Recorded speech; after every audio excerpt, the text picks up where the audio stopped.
Hey everybody, welcome to Infinite Realms. This is Robert.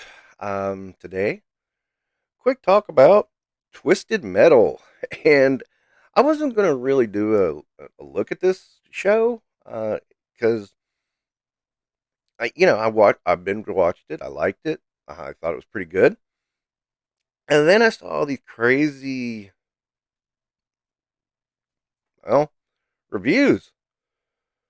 And when I started looking at them closely, it was like, these guys are obviously gamers.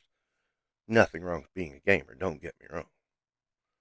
But they got into some weird stuff, and I just had to address it because the reviews I read were about, you know, oh, how dare they go off the original storyline? And you know what? I've played Twisted Metal 1, Twisted Metal 4. I may have played 3. I'm not even positive about that. And Twisted Metal Black. Those are ones I've played.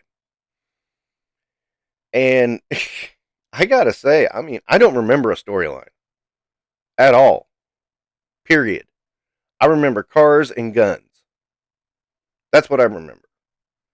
And I actually had to go back and do some research and realize, oh, there was a storyline going on there. I just didn't pay attention. And I remember, yeah, I just skip whatever was on the screen. And skip. I want to drive and shoot. I mean, that's what I wanted to do.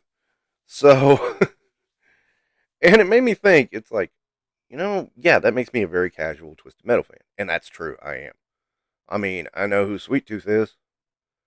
I know who some of the characters were. I didn't know all of them, but I knew a couple of them. And so I didn't need a big introduction to the characters. I knew who they were.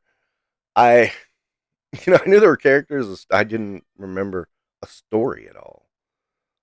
Just that there was a tournament, and then at the end, I think you got your greatest wish or whatever.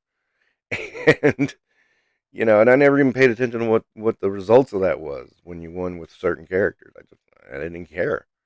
I just did not freaking care.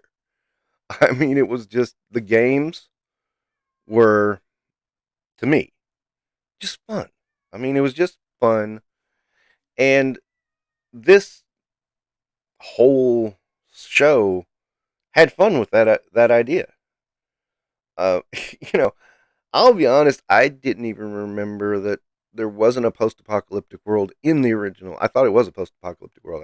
I got confused really quickly. So, that was one thing I saw in a review. It's like, it's in a post-apocalyptic world. This is just a dystopian future. I'm like, well, pretty much the same thing, but you know, they more define it in the show than they would have normally.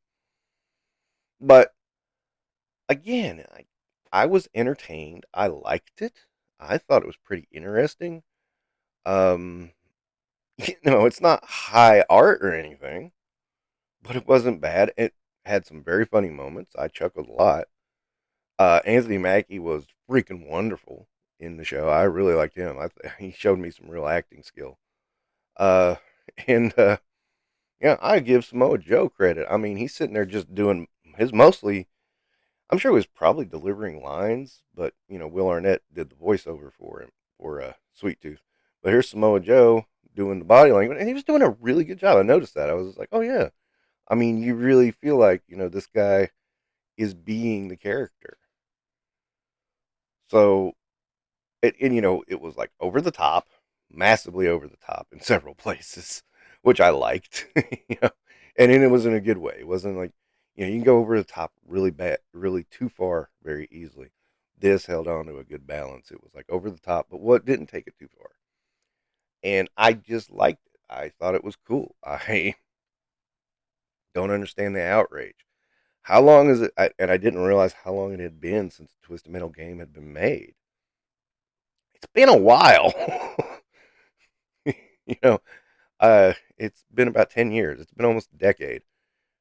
I'm like, so you're afraid of new life being breathed into this franchise? Guys, it's not like it's a thriving franchise. You know, I start thinking about it in some other respects of franchises I actually know. And there's a good point. I mean, these things are not necessarily made for the hardcore fans, but you can still make them in a way the hardcore fans can enjoy while satisfying the casual fans. It's like it's a delicate balance. I thought while I watched it that Twisted Metal had achieved that. Some people do not agree with me. Okay. Um, and no matter what you do, there's always going to be some hardcore, adamant fans who say, no, it has to be exactly like it was. I mean, you get that with, you know, Avengers Endgame.